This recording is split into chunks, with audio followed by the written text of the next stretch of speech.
What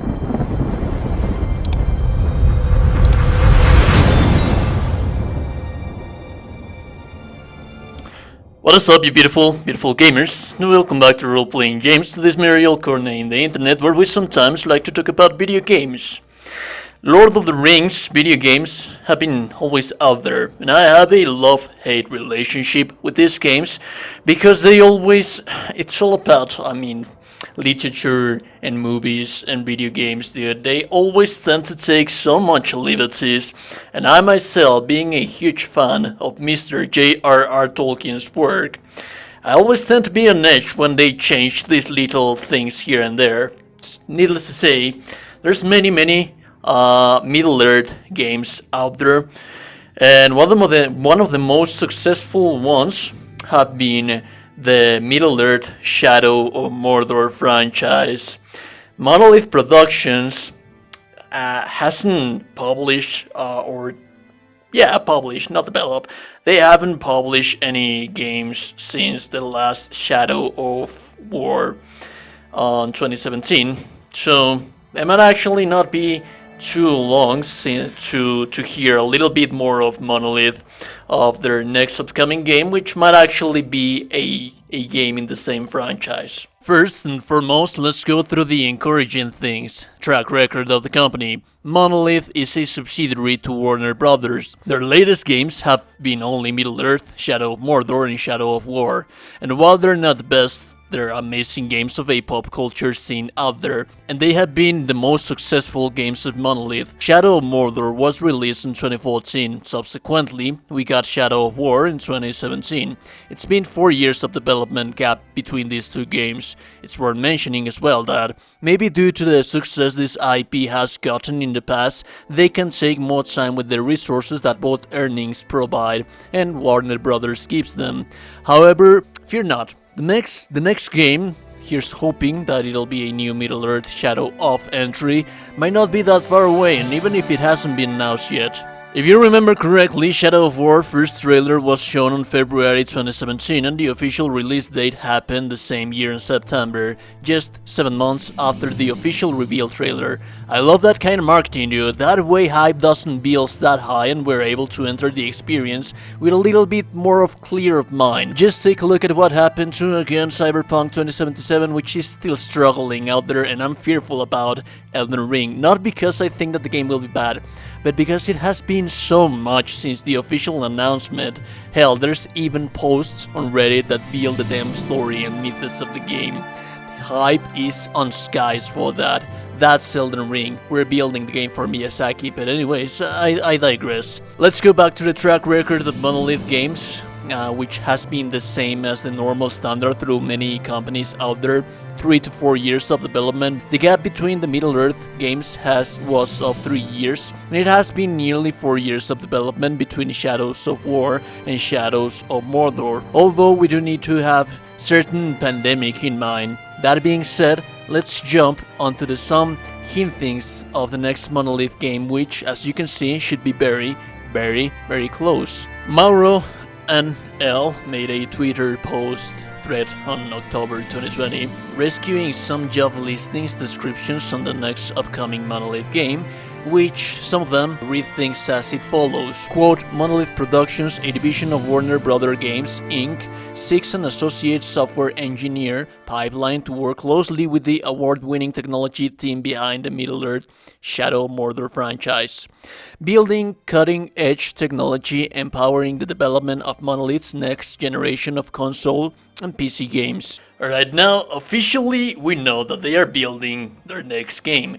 We know that they are building their next game on the same engine that Shadow of Mordor, Shadow of War was developed, but that doesn't necessarily mean that this next game is going to be in the same franchise just because it's being built in the very same engine.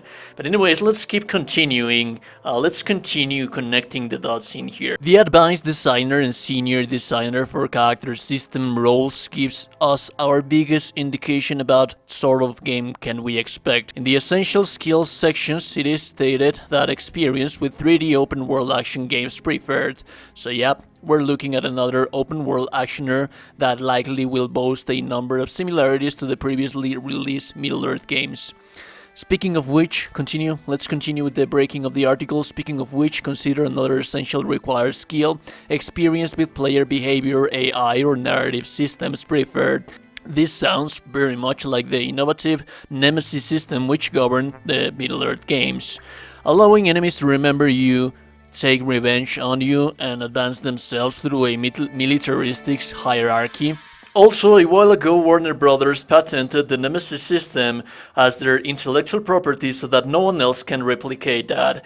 This could potentially mean that, they might actually be building their very own different game other than the Shadow of Mordor franchise, but still using the Nemesis system, and they're trying to impede anyone else to follow into these footsteps, to follow into these trends, to copy that system. So it could potentially mean that they are in fact working on a different game that uses the Nemesis system, and they are trying to secure that no one else makes their different game that uses the Nemesis system.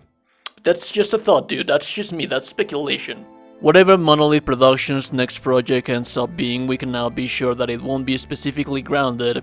We know this because of the 4th job posting of a senior writer, which requires a deep literacy in games, film, literature, and television, and love of mythology and science fiction.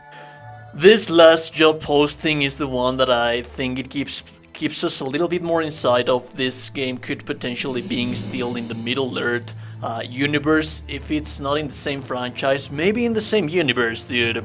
When we talk about literature, when we talk about traditions and genres, it's so easy for amateurs to get confused and to mix the genres, to confuse science fiction, sci-fi, to confuse fantasy and the marvelous. There's many people out there that believe that the Middle-earth is fantasy narrative. It's not, it's marvelous. The difference here is that sci-fi is completely this ambient of futuristic places, time travel, travel between planets, alien culture, so on and so forth. When we talk about fantasy, it's like this little line, this in-between line of reality, what's real and what's not. That is why ghosts are so exploited in the fantasy universe, because most of the times they on the narrative, or well, when they build like the story of this kind of stories, they try to make you confused so that you don't actually know what's happening, what's real, what's not, and in most instances you never get to really know what happened. You don't understand, but there's a fine line between what's real, what you can explain, can we explain this, can we not, what happened, what is all of this. This is a resource, narrative resource that actually Stephen King uses a whole bunch in his narrative. And when we talk about the marvelous, that's all of these little stories, Conan, the Lord of the Rings, the Song of Ice and Fire, all of these mythological places, all of this, you can't call them fantasy because they're just marvelous. Miracles are something true in there, as well as magic, dragons, mythological creatures. That's not fantasy. There is no line between what's real and what's not. It's all purely a marvelous world where the magic is part of the world, where miracles are part of the world, and they have their very own cosmology. That is, of course, in most instances emulated or replicated from other masters of the writing of the narrative. But it's only natural that they ask someone proficient enough to know all about these little details so that he will not be messing up with the whole narrative, because we fans tend to be so inquisitive when it comes to the Middle-earth universe lore. You can change little parts of it, like take some liberties in here, but you have to stay true to the core, to the formula, to the original self of the narrative. Anyways, that being said, let me know, guys, what do you think about a new possible entry? Do you think that it's going to be on the same Shadow of Mordor franchise? Do you think it's going to be in the same universe but a different game, or a completely different game altogether with a different universe? Let me know in the comments below. I'll see you beautiful, beautiful gamers. Stay safe, stay awesome, stay beautiful, and I'll see you later.